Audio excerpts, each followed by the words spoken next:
नमस्कार दोस्तों, dream institute के ऑनलाइन प्लेटफॉर्म पर आपका एक बार फिर से स्वागत है। आज अपन बात करेंगे प्रोटीन के बारे में। तो स्टार्ट करते हैं। देखो, प्रोटीन एक जटिल नाइट्रोजनिक अकार्बनिक पदार्थ है।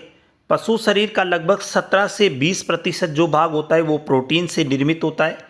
इसके बाद अगला देखिए, पशुओं में यानी कि जो पशुओं का जो आहार है उसमें अगर मान लो पशुओं के आहार में अगर आप प्रोटीन की मात्रा बढ़ाने चाहते हो तो प्रोटीन की मात्रा बढ़ाने के लिए सूखे चारे को यूरिया से उपचारित करते हैं, क्योंकि यूरिया एक प्रोटीन का सबसे अच्छा स्रोत माना जाता है।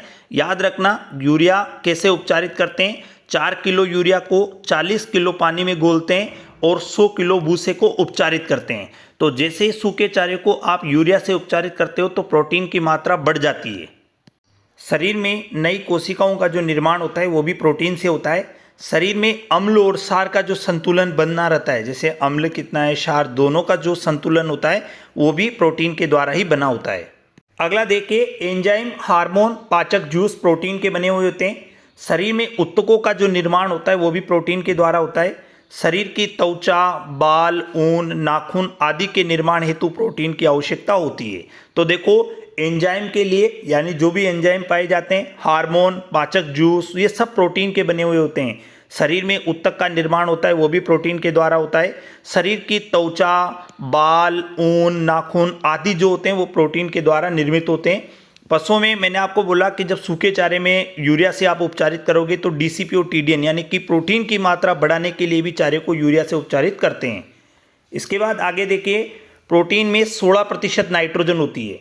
आपसे पूछा जाए कि प्रोटीन में कितने प्रतिशत नाइट्रोजन होती है, तो प्रोटीन में 16% नाइट्रोजन होती है।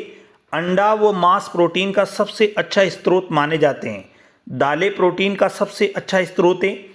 सोयाबीन में 40 से 42% प्रोटीन पाई जाती है। इसीलिए अगर जानवरों को जब अपन खलियाँ खिलाते हैं यानी खल जो खिलाते हैं तो उसके अंदर भी सर्वाधिक प्रोटीन वाली जो खली है वो सोयाबीन की खली मानी जाती है। उसके बाद आगे देखिए, अंडे के अंदर अगर प्रोटीन की बात करते हैं तो अंडे में लगभग 11.5% प्रोटीन होती है। दूध में 3.58% प्रोटीन होती है। भेड़ के दूध में सर्वाधिक प्रोटीन होती है 5.23%। खीस प्रोटीन का अच्छा स्रोत माना जाता है, क्योंकि खीस में लगभग 17.5% प्रोटीन होती है। अगर वो भैंस का खीस है तो उसमें 21.5% तक प्रोटीन पाई जाती है। अगला देखते हैं, प्रोटीन का निर्माण राइबोसोम में होता है। याद रखना, जो प्रोटीन का निर्माण होता है वो राइबोसोम के अंदर होता है। ये चीज़ आपको याद रख, इसीलिए राइबोसोम को प्रोटीन फैक्ट्री के नाम से भी अपन जानते हैं। अब अपन बात करेंगे कि किसके अंदर कौन सी प्रोटीन पाई जाती है। तो देखो, रक्त के अंदर हीमोग्लोबिन प्रोटीन पाई जाती है। अंडे में एल्बुमिन, ग्लोबुलिन पाई जाती है। बाल, नाखून, सींग व ऊन में क्रिएटिन प्रोटीन पाई जाती है। दूध में केसिन पाई जाती है। मांसपेशियों में एक्टिमायोसिन, ट्रोपोनिन, ट्रोपोमायोसिन आदि प्रकार की प्रोटीन पाई जाती है। इसके बाद गुणसूत्रों के अंदर जो प्रोटीन पाई जाती है वो स्टोन प्रोटीन होती है। चावल में ओराइजिन होती है, मक्का में जीन होती है, रेशम में फाइब्रोइन होती है, गेहूं में ग्लूटेन होती है और इसी ग्लूटेन प्रोटीन के कारण गेहूं की जो रोटी होती है वो फूलती है। त्वचा व अस्थि में कोलेजन व इलास्टिन प्रोटीन पाई जाती है। अगला देखिए, प्रोटीन जो होते हैं वो अमीनो अम्ल के बहुलक होते हैं। अगर आपसे कभी ऐसा पूछा जाए कि प्रोटीन की संरचनात्मक और क्रियात्मक इकाई कौन सी है, तो प्रोटीन अमीनो अम्ल है। प्रोटीन शरीर का संरचनात्मक घटक है, ये भी आपको याद रखना है। प्रोटीन शरीर की वृद्धि में सहायक है। जीव द्रव्य में 20 प्रकार के अमीनो अम्ल पाए जाते हैं। अब इसी में आगे देखिए कि अमीनो अम्ल कितने प्रकार के होते हैं। तो देखो, 20 प्रकार के टोटल अमीनो अम्ल होते हैं। उनमें से भी आप देखो, एक होता है आवश्यक और एक होता है अनावश्यक। आवश्यक अमीनो अम्ल जो शरीर उनको संग्रहित कर ही नहीं सकता, जबकि ये सबसे ज़्यादा मात्रा में इनकी आवश्यकता होती है, इसलिए आवश्यक है, शरीर में इनका स्टोर नहीं होता। जबकि अनावश्यक अमीनो अम्ल को शरीर के अंदर संग्रहित किया जा सकता है। ये प्रश्न एलएसए भर्ती 2022 के अंदर भी पूछा गया है। बहुत इंपॉर्टेंट प्रश्न है ये। आवश्यक अमीनो अम्ल शरीर में संग्रहित नहीं किया जा सकता, जबकि अनावश्यक अमीनो अम्ल को शरीर में संग्रहित किया जा सकता है। अब अपन देखेंगे कि आवश्यक अमीनो अम्ल कौन कौन से हैं। तो देखिए, आर्जिनिन, हिस्टिडीन, ल्यूसीन व लाइसिन, आइसोल्यूसिन, वेलिन, मिथ्योनिन, फेनिन, एलेनिन, ट्रिप्टोफेन और थ्रियोनिन।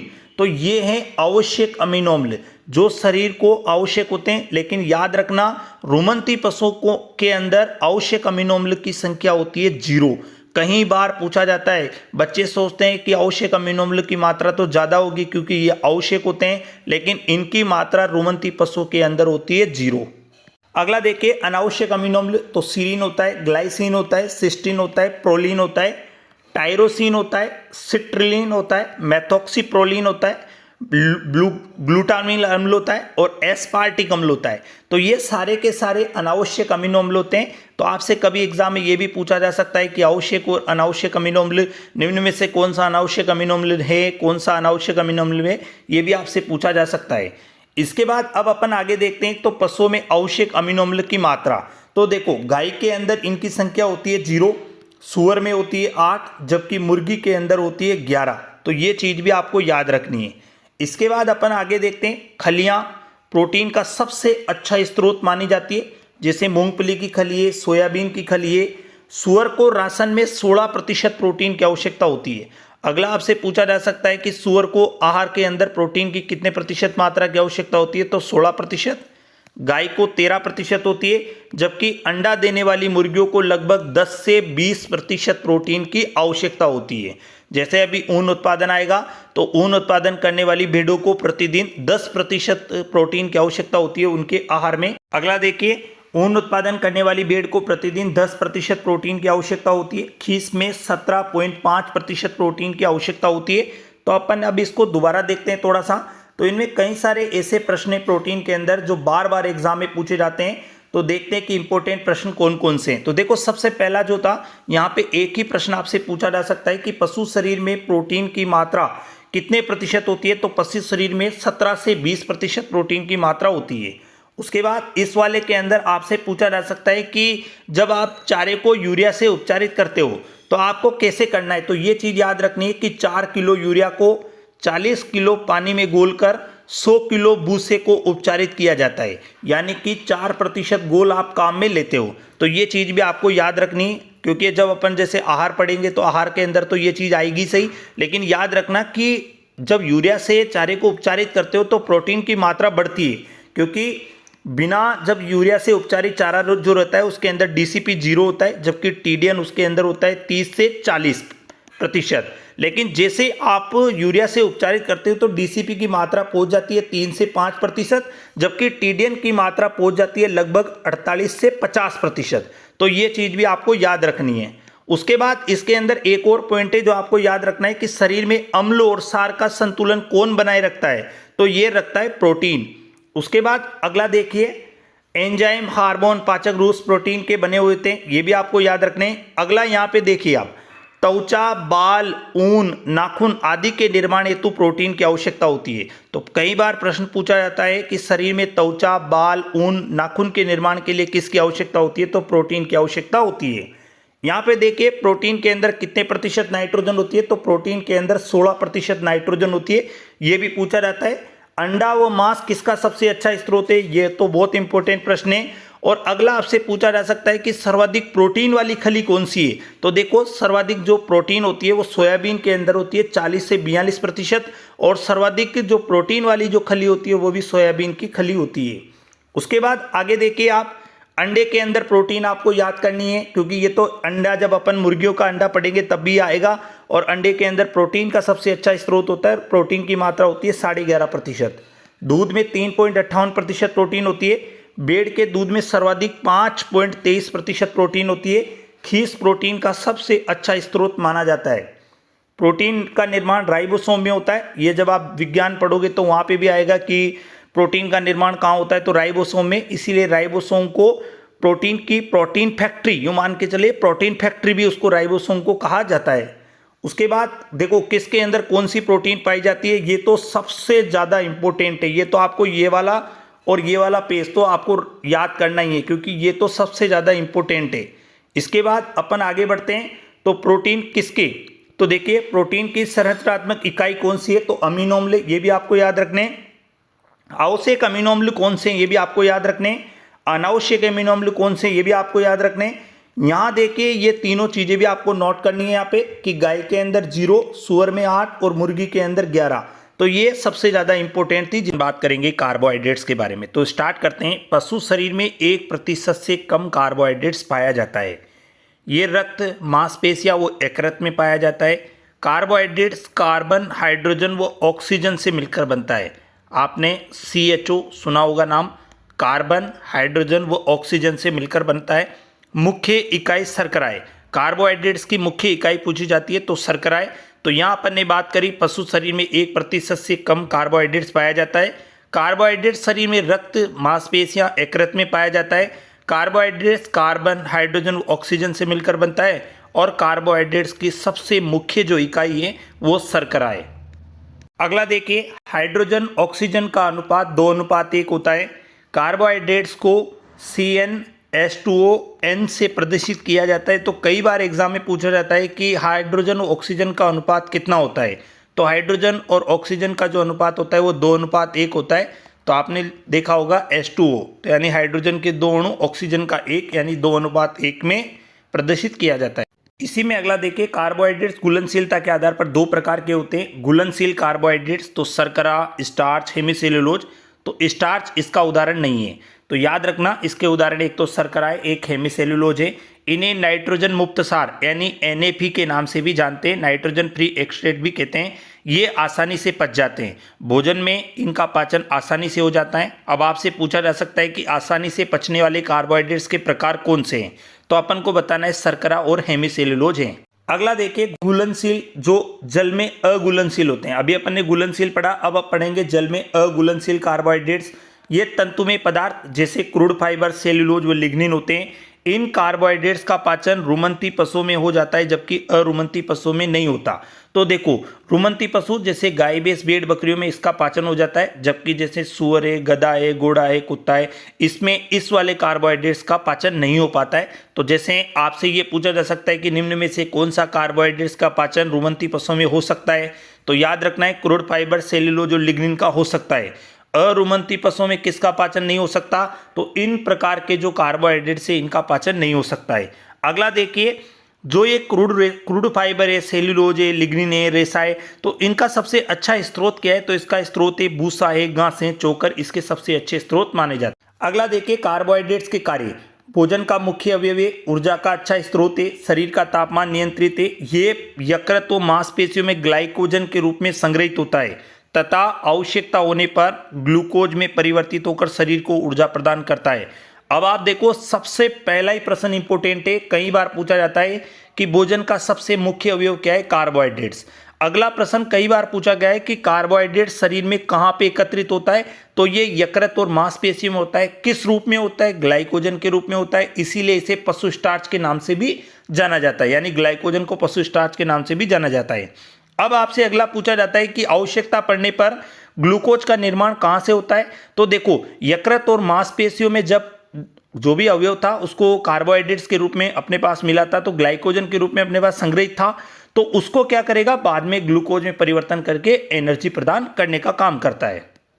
कार्बोहाइड्रेट्स 3 प्रकार के होते हैं। पहला होता है मोनोसेकेराइड, दूसरा होता है डाइसेकेराइड और तीसरा होता है पॉलीसेकेराइड।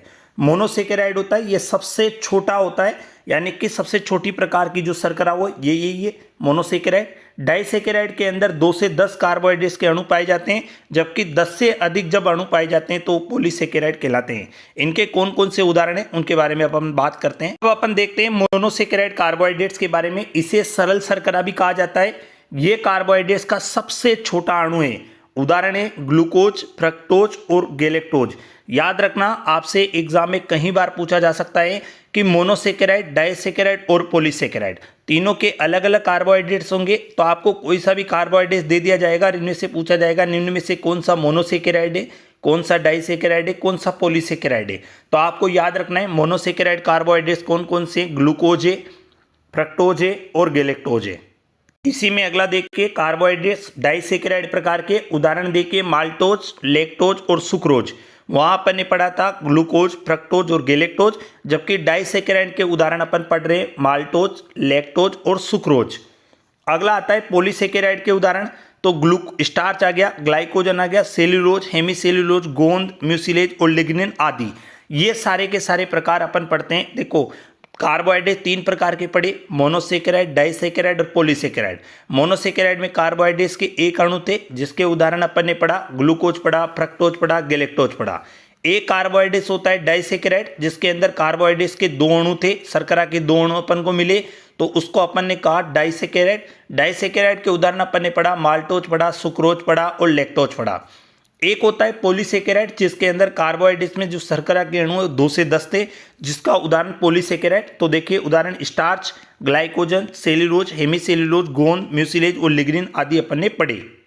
अब अपन देखेंगे कि जो डाइसेकेराइड प्रकार के कार्बोहाइड्रेट्स थे, जैसे माल्टोज था, सुक्रोज था और लैक्टोज था, तो ये किस किस से मिलकर बने। तो देखो ग्लूकोज प्रकृति में सबसे ज्यादा मात्रा में पाया जाने वाला कार्बोहाइड्रेट से, तो वो माल्टोज में भी मिला, सुक्रोज में भी मिला और लैक्टोज में भी मिला।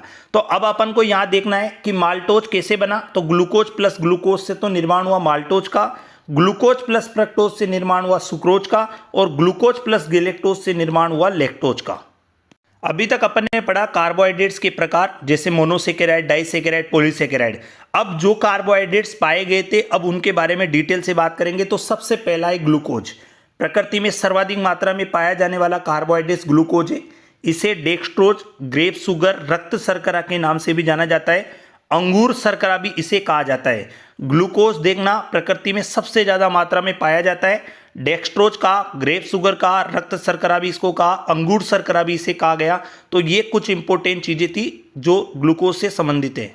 अगला देखिए कार्बोहाइड्रेट्स का फ्रक्टोज। देखिए सबसे मीठी शर्करा, फलों में मिलने वाली शर्करा भी कौन सी होगी, फ्रक्टोज होगी। शुक्राणु को पोषण प्रदान करने वाली शर्करा भी फ्रक्टोज होती है, इसे लेवुलोज भी कहते हैं। अब देखो एक एग्जाम में पूछा गया था सबसे मीठी शर्करा कौन सी है, फ्रक्टोज है।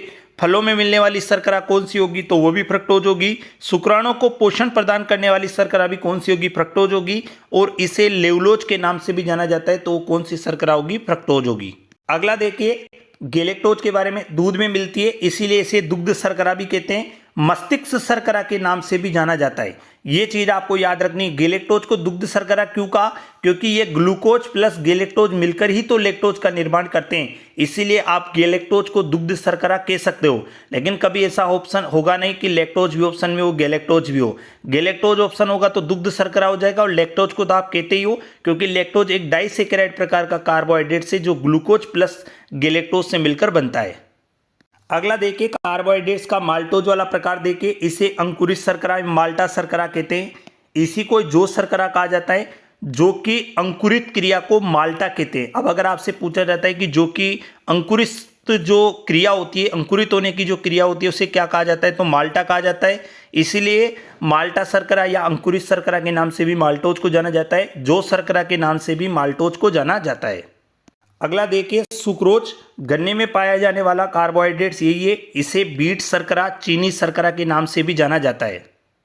इसी में अगला कार्बोहाइड्रेट से लैक्टोज, जो कि ग्लूकोज प्लस गैलेक्टोज से मिलकर बनता है, और इसे दुग्ध शर्करा भी कहा जाता है। अगला कार्बोहाइड्रेट देखिए ग्लाइकोजन, जानवरों में भोजन इसी रूप में संचित होता है, इसीलिए इसे पशु स्टार्च के नाम से जाना जाता है।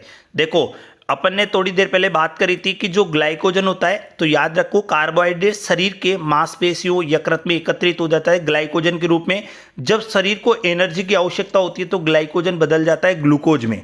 तो देखना यहाँ पे वही चीज बता रहा हूँ, जानवरों में भोजन इसी रूप में संचित होता है, इसीलिए ग्लाइकोजन को पशु स्टार्च के नाम से जानते हैं। जबकि पादपों में जो भोजन संचित होता है वो स्टार्च के नाम से होता है, इसीलिए स्टार्च को पादप स्टार्च भी कहते हैं। अगला देखिए स्टार्च, पादपों में भोजन इसी रूप में संचित होता है, इसीलिए इसे पादप स्टार्च के नाम से जाना जाता है। अगला पॉइंट देखिए स्टार्च जल में घुलनशील नहीं होता, जबकि ग्लाइकोजन होता है। क्रूड फाइबर में सेल्यूलोज, हेमीसेल्यूलोज, लिग्निन, गोंद आदि शामिल है। देखो मैंने आपको बताया था कार्बोहाइड्रेट्स को घुलनशीलता के आधार पर दो प्रकार के होते हैं, एक जल में घुलनशील होता है और एक होता है अघुलनशील। जो जल में घुलनशील होता है उसके उदाहरण अपन ने पढ़े थे, शर्करा पढ़ा, हेमीसेल्यूलोज पढ़ा। जो जल में अघुलनशील था उसका उदाहरण क्रूड फाइबर पढ़ा, रेशा पढ़ा, सेल्यूलोज पढ़ा, लिग्निन पढ़ा, गोंद पढ़ा आदि अपन ने वहां पे पढ़ा। देखो क्रूड फाइबर में सेल्यूलोज, हेमीसेल्यूलोज, लिग्निन आदि शामिल है। क्रूड फाइबर यानी कि सीएफ, जो चारे में सबसे ज्यादा पाया जाता है। इसी में अगला देखिए दूध में पाए जाने वाले कार्बोहाइड्रेट्स की मात्रा। जो सामान्य दूध होता है उसमें 4.5% कार्बोहाइड्रेट्स होता है, जबकि गाय के दूध में 4.96% होता है। भैंस के दूध में 5.48% होता है। दही में लैक्टोज की मात्रा 4.5 से 4.7 होता है। सबसे मीठा दूध होता है वो मानव का होता है, जिसमें 6.90% लैक्टोज की मात्रा पाई जाती है। अगला देखिए, भारतीय गायों में सबसे अधिक मीठा दूध साहिवाल गाय का होता है, विदेशी गायों में ब्राउन स्विस गाय का होता है। अगर आपसे पूछा जाए कि भारतीय गायों में सबसे मीठा दूध किसका होता है तो साहिवाल गाय का होता है, और विदेशी गायों में सबसे मीठा होता है तो ब्राउन स्विस का होता है। दोनों में जो लैक्टोज की मात्रा होती है वो लगभग 5.5% के आसपास होती है। अगला देखिए, अनाज कार्बोहाइड्रेट्स का सबसे अच्छा स्रोत माना जाता है। मानव आहार में कार्बोहाइड्रेट्स का सबसे सस्ता साधन केला है। याद रखना, देखो जितना भी अनाज खाया जाता है जैसे धान है, गेहूं, मक्का, ज्वार, बाजरा, जो अनाज वाली फसलों से अपन को कार्बोहाइड्रेट्स प्राप्त होता है, और मानव आहार में कार्बोहाइड्रेट्स का सबसे सस्ता अगर साधन देखा जाए तो वो केला है। मानव को आहार में प्रतिदिन 450 ग्राम कार्बोहाइड्रेट्स खाना चाहिए। ये किसके अनुसार है? ICMR के अनुसार, यानी इंडियन काउंसिल मेडिकल रिसर्च, यानी भारतीय चिकित्सा अनुसंधान परिषद नई दिल्ली के अनुसार एक आदमी को जैसे 300 ग्राम सब्जियां खानी चाहिए, 280 ग्राम दूध पीना चाहिए, ऐसे ही 450 ग्राम कार्बोहाइड्रेट्स प्रतिदिन खाने की आवश्यकता होती है। इसी में अगला देखिए, पशुओं को कार्बोहाइड्रेट्स गेहूं का भूसा, मक्का, ज्वार, बाजरा की कुट्टी से मिलता है। पशुओं में कार्बोहाइड्रेट्स के VFA में यानी ओलेटाइल फैटी एसिड में गड़बड़ी होने के कारण कीटोसिस रोग हो जाता है। VFA, वी का अर्थ होता है ओलेटाइल, एफ का होता है फैटी, ए का मतलब होता है एसिड, यानी ओलेटाइल फैटी एसिड में गड़बड़ी होने के कारण कीटोसिस रोग हो जाता है, जिसे अपन एसिटोनीमिया के नाम से भी जानते हैं। अगला देखिए, रुमंती पशुओं में कार्बोहाइड्रेट्स का पाचन रूमन में और रेटिकुलम में होता है। याद रखना, देखो जो कार्बोहाइड्रेट्स जल में अघुलनशील थे, जल में क्या थे? अघुलनशील, जैसे स्टार्च था, सेल्यूलोज था, लिग्निन था, इनका पाचन अरुमंती पशुओं में नहीं होता, क्योंकि अरुमंती पशुओं के अंदर आमाशय का रुमन वाला भाग, रेटिकुलम वाला भाग अनुपस्थित होता है। और आप यहाँ पे पढ़ रहे हो कि रुमंती पशुओं में कार्बोहाइड्रेट जो होता है उसका मुख्यतः पाचन कहाँ होता है? रुमन या रेटिकुलम में होता है, जो अरुमंती पशुओं में अनुपस्थित होता है। अगला प्रश्न देखिए, शुष्क चारे में सेल्यूलोज, हेमीसेल्यूलोज की मात्रा 35 से 46% होती है। जब पशु भूखा रहता है तो पशु को मधुमेह रोग हो जाता है, यानी कि पशु को भूखा भी नहीं रखना है। और याद रखना, सूखे चारे में सेल्यूलोज और हेमीसेल्यूलोज की मात्रा 35 से 46% होती है। पशु के पेट भरने में सबसे ज़्यादा अगर कोई अवयव की आवश्यकता होती है तो वह कार्बोहाइड्रेट्स की आवश्यकता होती है। अगला देखिए, अरुमंती पशु में कार्बोहाइड्रेट्स का पाचन कैसे होता है? तो देखो, सबसे पहले मुंह में भोजन को चबाया जाता है। भोजन में लार ग्रंथियों का स्त्राव मिश्रित किया जाता है उसके अंदर। इस लार में मुख्य रूप से पेरोटिड ग्रंथि से स्त्रावित टाइलिन एंजाइम होता है। देखो, ग्रंथि 3 प्रकार की लार ग्रंथियां होती है, पेरोटिड, मैंडिबुलर और सबलिंगुअल। तो इसके अंदर जो लार ग्रंथि से जो हार्मोन जो मुख्यतः जो ग्रंथि से स्त्राव होता है वो पेरोटिड ग्रंथि का होता है। अगला देखिए, टाइलिन एंजाइम रुमंती पशुओं की लार में नहीं पाया जाता है, ये सिर्फ अरुमंती पशु की लार में पाया जाता है। इस एंजाइम को एमिलेज एंजाइम भी कहते हैं। अगर आपसे कभी पूछा जाए टाइलिन एंजाइम किस पशु की लार में नहीं पाया जाता, तो जो रुमंती पशु होते हैं उनकी लार में नहीं पाया जाता, जैसे गाय, भैंस, भेड़, बकरी की लार में नहीं पाया जाता है।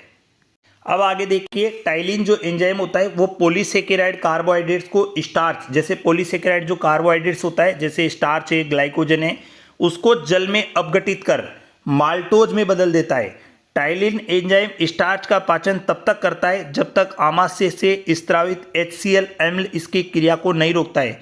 हाइड्रोक्लोरिक अम्ल जो आमाशय में निर्माण होता है, जब तक वो इसकी क्रिया को नहीं रोक दे तब तक टाइलिन एंजाइम स्टार्च का पाचन करता रहता है। देखो, सबसे पहली बात हुई, जानवर को अरुमंती पशुओं को भोजन खिलाया गया तो लार के अंदर पाया गया टाइलिन एंजाइम भोजन का पाचन करता है, और वो पाचन क्रिया में पॉलीसेकेराइड कार्बोहाइड्रेट जैसे स्टार्च और ग्लाइकोजन को माल्टोज में जल अपघटन के द्वारा माल्टोज में बदल देता है।